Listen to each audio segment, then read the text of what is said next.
deuxième partie de Frontal, votre rendez-vous politique, dont le numéro de ce jour est consacré à la RDC, où agité aujourd'hui par le débat sur un éventuel troisième mandat pour le président Félix Tshisekedi. Patrick Mbamou, vous vouliez répondre par rapport aux différents éléments évoqués dans la première partie?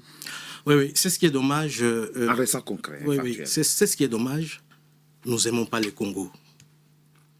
Les preuves sont là. Est-ce que le pouvoir judiciaire en RDC est indépendant? Non.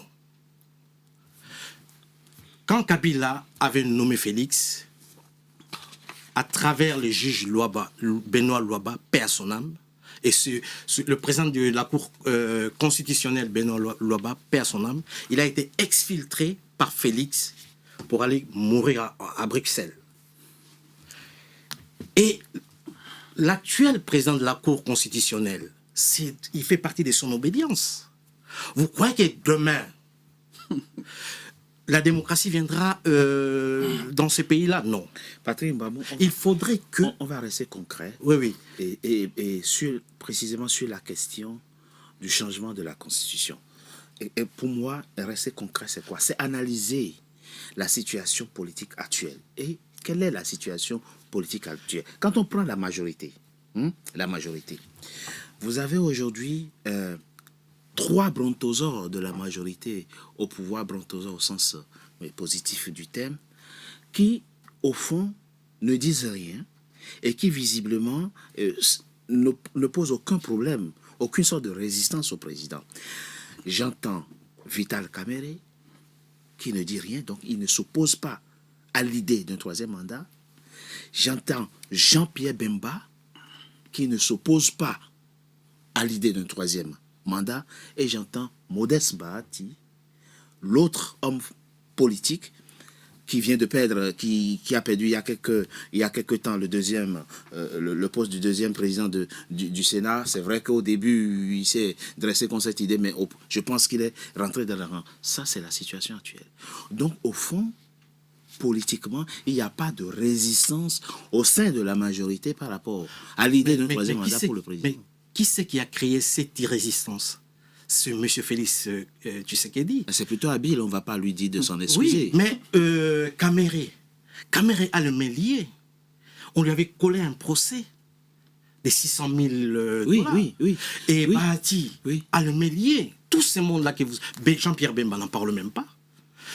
Hier, dans sa conférence qu'il avait invité ces gens tout azimut, il avait même dit que voilà, dans l'opposition, il n'y a plus d'opposants. Mais politiquement, la quasi-totalité fait partie de l'union sacrée. Ils étaient tous là. Ce sont des gens... Vous voyez que c'est plié, politiquement. Mais est-ce que ces gens-là ont été achetés? Ah, moi, je ne sais pas. Ben oui, ils ont été achetés. Est-ce qu'ils auront maintenant un mot à dire au niveau de la liberté? Non. On va avancer. Donc, dans ce, on va avancer. Brice Nzamba, de toute façon... Vous m'avez zappé. Non, vous êtes sur le plan numérique. Parce qu'il y a quelque chose qu'il faut que je relève. Comme quoi? Parce que allez-y rapidement. Il était là pour moi pour d'abord défendre ce que le président Martin Fayulu a dit la semaine dernière. Oui. Il n'a pas dit du tout. Il a dit des choses, des contre-vérités. Quelle on a tout démonté par-ci, par-là. Quelle contre-vérité? Martin Fayulu, oui. Il a dit que c'est lui qui organisait les marches. Ben oui. Là-bas, de l'autre état. Ben oui. Pourtant, là vous changez. Là, vous partez des Cocalan, là. Non, j'étais en train de parler pour le montrer d'abord qu'il devait d'abord défendre le bilan et l'action, parce qu'il est en train de... Le bilan de qui? De son parti politique. Mais c'est pas Fayulu n'est pas président. On n'a jamais été dans les affaires, nous. On n'a jamais travaillé. Par rapport à ce que Fayulu a dit la semaine dernière. Non, excusez-moi, monsieur, il faut que je termine d'abord là-dessus. Oui. Il fallait d'abord qu'il défende ça. Il n'a pas défendu. Pourquoi? Parce qu'il a compris que tout ce que Martin Fayulu a dit. Parce que c'est l'opposant. C'était lui qui devrait. Parce que moi, je compte à ce que quand le président de la République, Félix, quand il avait prononcé qu'il allait demander au peuple pour le troisième mandat, la population allait être soulevée contre cette décision-là à travers les opposants. Le monsieur Mbamou, il allait même ici en Europe commencer à faire des manifestations. L'élection, c'est en 2028 et nous sommes en 2020. Non, parce que si la population n'était pas... Là, vous venez de bien démontrer là, que tout le monde est calme au Congo. tous les opposants, tous les grands chefs des partis politiques, aujourd'hui, oui. ne se prononcent oui. pas contre. Et vous tirez la pour conclusion, montrer que, et vous tirez la conclusion que pour c'est montrer bon. que oui. la population est avec le président très bien. Tshisekedi. Ok, merci. C'est très clair. Le président Fayoulou... Il n'y a pas de résistance. S'il vous plaît. Le président Fayoulou est sorti au lendemain de la conférence de M. Félix Tshisekedi. Voilà les documents. Oui, d'accord, oui. C'est un document qui va mourir dans tentative de coup d'État constitutionnel. On va avancer, monsieur Mbabou. Brice, on va avancer, s'il vous plaît. Brice Zaba, si on fait un décryptage objectif de la situation politique, j'ai parlé des principales figures de la majorité. On a bien compris, pas de résistance. Hein. Quand on prend l'opposition congolaise, elle est fracturée en 3 pôles. Le premier pôle qui est le pôle armé, M23, ADC, etc., qui aujourd'hui sont en train de sévir dans le Kivu, mais le président reste calme à Kinshasa. Et puis vous avez le pôle en exil, le pôle de l'opposition en exil, Joseph Kabila et Moïse Katumbi. À l'intérieur, on a Martin Fayoulou. Faible. On a bien compris que... Ça, c'est une insulte. S'il vous plaît, vous avez entendu ce qu'il dit? Il est faible. Vous avez ce langage-là facile. Non, il est faible. Fayoulou, c'est pas... il est faible, non? Il est seul à se battre. Monsieur, s'il vous plaît, on va avancer. Mais si tu n'as pas la population derrière toi... Et Martin Fayoulou et Delis Sesanga sont aujourd'hui les 2 principales figure de l'opposition. Et Jean-Marc Kabound aussi. Jean-Marc Kabound, bien sûr, Jean-Marc Kabound, bien entendu. Jean-Marc Kabound. Donc, ils n'ont pas de population. Ces 3-là, Martin Fayoulou, Delis Sesanga et Jean-Marc Kabound, qui sont à l'intérieur, Moïse Katumbi en exil et Joseph Kabila, au fond, il a un boulevard devant lui, le président. Exactement. Oui, en fait, je pense que la politique, c'est une question de manœuvre, en fait. Donc, on ne peut pas reprocher au président Félix Tshisekedi de manœuvrer. Maintenant, une force qui est en mouvement et qui ne trouve aucune opposition égale ou supérieure, elle continue son expansion. C'est une loi physique. Vous voyez, donc, si en face, vous n'avez pas une opposition qui est organisée pour mobiliser la population, pour que la population s'oppose à cette velléité de changement de constitution, la manœuvre du président Tshisekedi va se poursuivre et va aboutir à ce qu'il veut. Donc, la politique, c'est une question de manœuvre. Ce n'est pas que des velléités. Les velléités, ce sont des volontés qui ne se manifeste pas par une réalité objective. Maître, voilà, on ne manœuvre pas. Laissez-moi terminer. On ne manœuvre pas en tuant. Il est décidé. Oui, mais c'est à vous de vous organiser. Ne fait qu'enterrer. Oui, mais c'est à vous de vous organiser. Pendant que nous luttons démocratiquement, oui. Le pouvoir actuel s'organise avec 2 machettes. Oui, mais vous, organisez-vous. Mais organisez-vous. Alors, des machettes pour tuer. Alors, monsieur Mbamou, vous l'avez dit dans la première partie de l'émission, on est revenu un peu sur l'histoire politique de votre pays. Au fond, est-ce que c'est vraiment une situation nouvelle?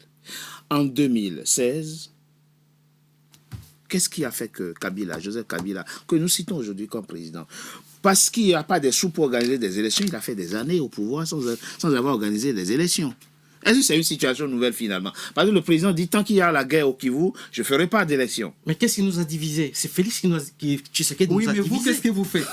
C'est quoi le problème? C'est-à-dire que vous êtes en train de reprocher... Qu'est-ce que nous faisons? Nous sommes en train de nous battre à l'intérieur. Oui, mais c'est ça. Mais pendant que les autres ont choisi l'exil. Oui, mais vous... Et ces autres-là qui ont choisi l'exil, on travaille avec Félix. Oui, mais monsieur, ce qu'il faut comprendre, moi je ne vous fais pas de reproche. Ce que je veux dire, c'est que quand vous entrez en politique, vous ne pouvez pas mettre des gants montés dans un ring et puis être surpris de recevoir des coups. C'est la politique. On prend les armes, c'est ça? Mais non. Ah non, c'est pas ce qu'il dit. C'est pas ce qu'il dit. Il faut être créatif. Il faut être inventif et vous dire que par rapport à la situation telle qu'elle se présente, quels sont les modes efficaces qu'on peut utiliser sans sombrer dans la violence armée pour pouvoir constituer un rapport de force efficace. Il faut être créatif. Nous préparons le peuple. Oui, mais donc il faut continuer. Voilà, on continue après. Mais c'est ainsi qu'eux, ils nous disent que voilà, nous sommes des faibles. On n'est pas des faibles. Oui, on n'est pas des faibles. En tout cas, pour l'instant, ça ne se voit pas. Votre force ne se voit pas pour l'instant. Quand il dit que vous êtes faible, il ne faut pas prendre ça comme une insulte. C'est-à-dire que c'est un constat de rapport de force. C'est-à-dire que si vous n'avez pas un rapport... Pour qu'on soit fort, il faut qu'on prenne des armes. Non, voilà. Non. Mais nous préparons le peuple. S'il vous plaît. Je vais m'expliquer. Non. Vous allez-y très rapidement répondre par rapport à ce que... Je voudrais quand même revenir sur... Oui, mais on a bien compris. Il n'y a pas d'élément objectif qui justifierait aujourd'hui un changement de constitution. Vous n'avez pas réussi à... encore. Oui. Puisque c'est le débat. C'est ça l'essence. Vous avez coupé, on n'a pas argumenté là-dessus. Non, vous êtes deux, c'est pour ça. Allez-y. Les débats du changement de la Constitution, je suis très habitué à le faire et je pouvais bien le faire si seulement... Non, pas dans ce contexte-là, cher ami.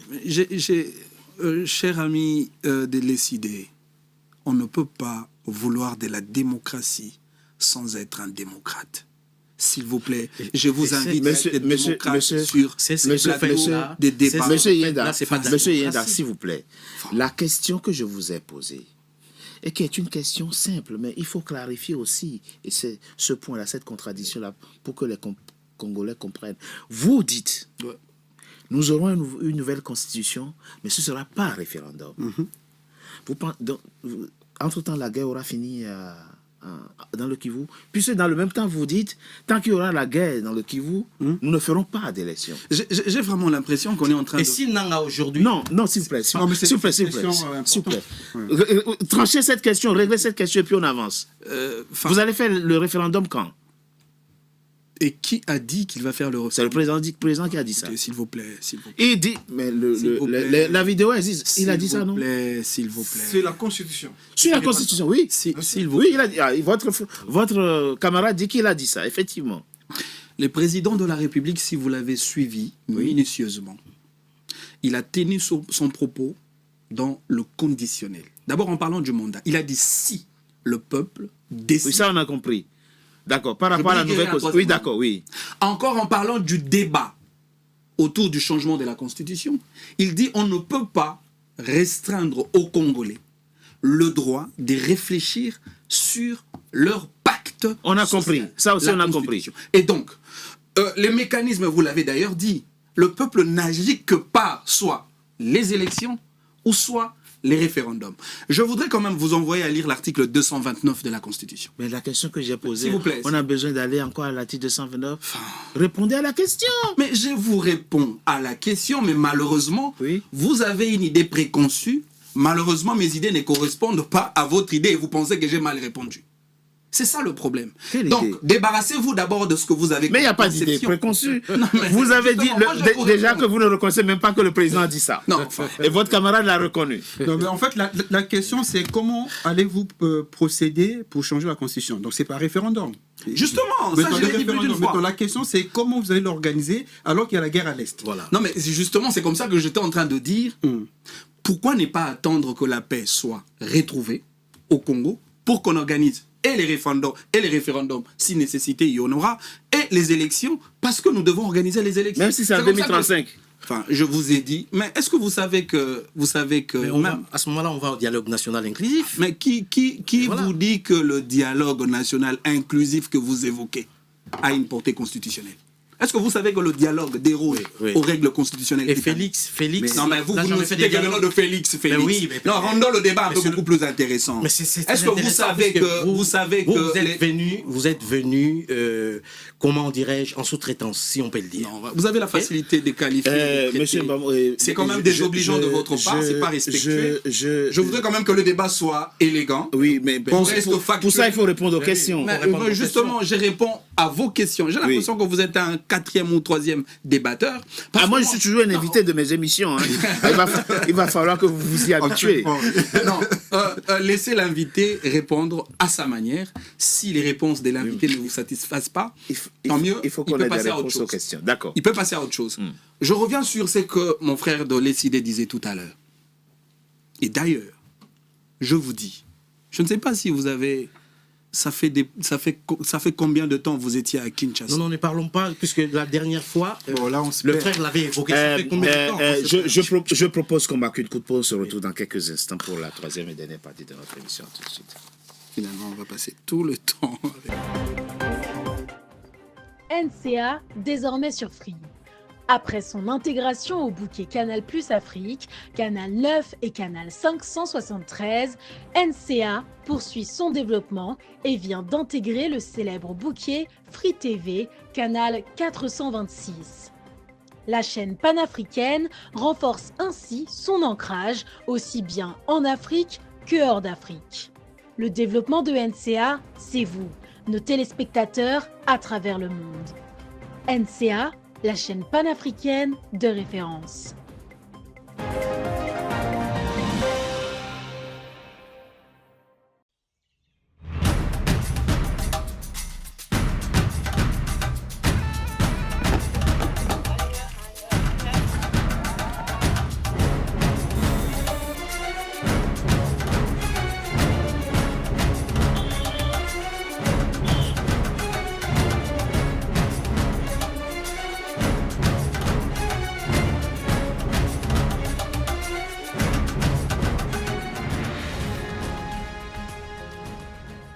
NCA, la nouvelle chaîne africaine.